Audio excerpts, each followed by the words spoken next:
Ok, donc tu t'appelles Emmanuel, est-ce que tu Absolument. peux nous présenter un peu ta société? Bien, la société s'appelle The Fiction Lab. L'idée de The Fiction Lab, c'est d'amener les sciences cognitives dans la fiction et d'essayer d'introduire les mécanismes de fonctionnement du cerveau, la manière dont il réagit face à une fiction. D'accord, alors moi quand tu m'as parlé de ça, j'ai tout de suite trouvé ça très intéressant, parce qu'effectivement on a fait énormément de progrès dans l'étude du cerveau avec toute l'imagerie cérébrale qu'il y a eu ces dernières années. Et de ce fait, on comprend un petit peu mieux ces mécanismes.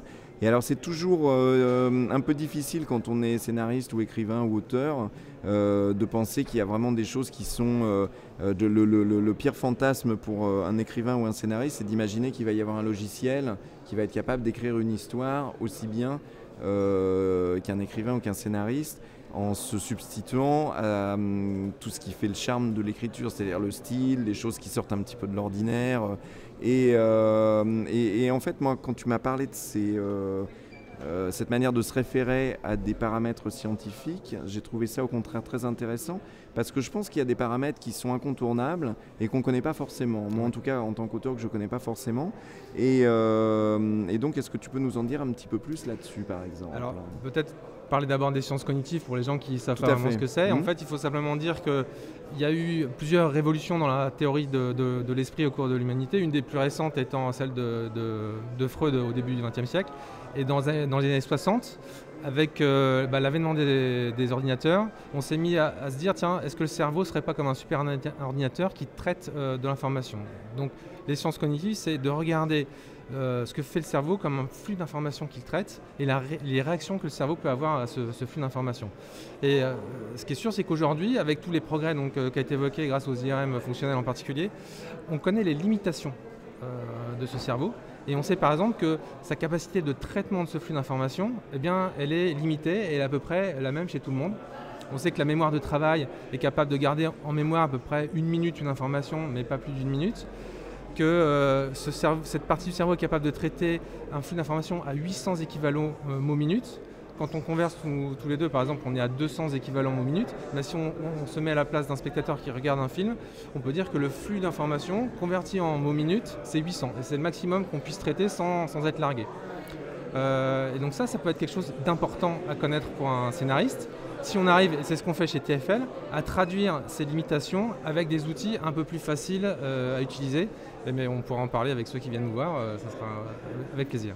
D'accord, donc ça c'est vraiment passionnant. Alors comme là on parle plus spécifiquement de réalité virtuelle, je pense que c'est déjà passionnant en cinéma classique, en 2D, en audiovisuel, mais avec la réalité virtuelle, d'après ce que j'en ai compris, en fait, le fait de porter un casque, le cerveau va décoder les images qu'il voit, non pas comme des images fictives, mais comme des images réelles ou semi-réelles.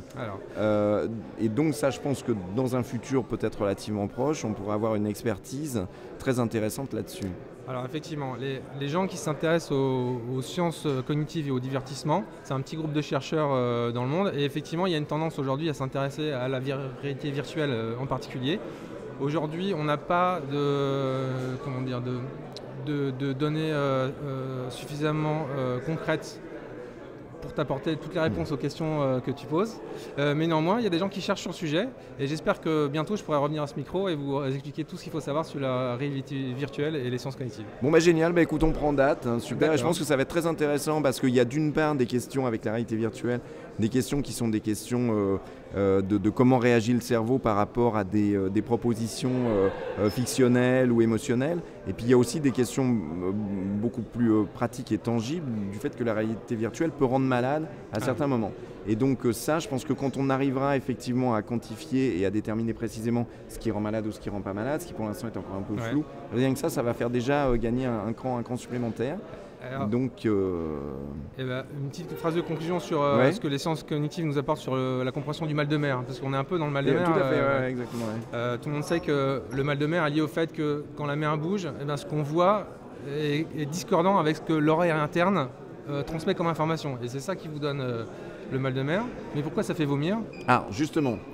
Tu me l'as dit, mais tu vas le dire. La réponse, voilà. c'est que Ouais. de manière très animale, Mm. les seules situations où ce décalage se produit, cette discongruence se produit, c'est quand on a été empoisonné. Donc réflexe instinctif, si vous avez été empoisonné, vous recrachez immédiatement ce que vous avez avalé. D'accord. Donc, grâce à cette méthode, va pouvoir faire des films en réalité virtuelle où on n'aura pas l'impression d'être empoisonné. C'est cool.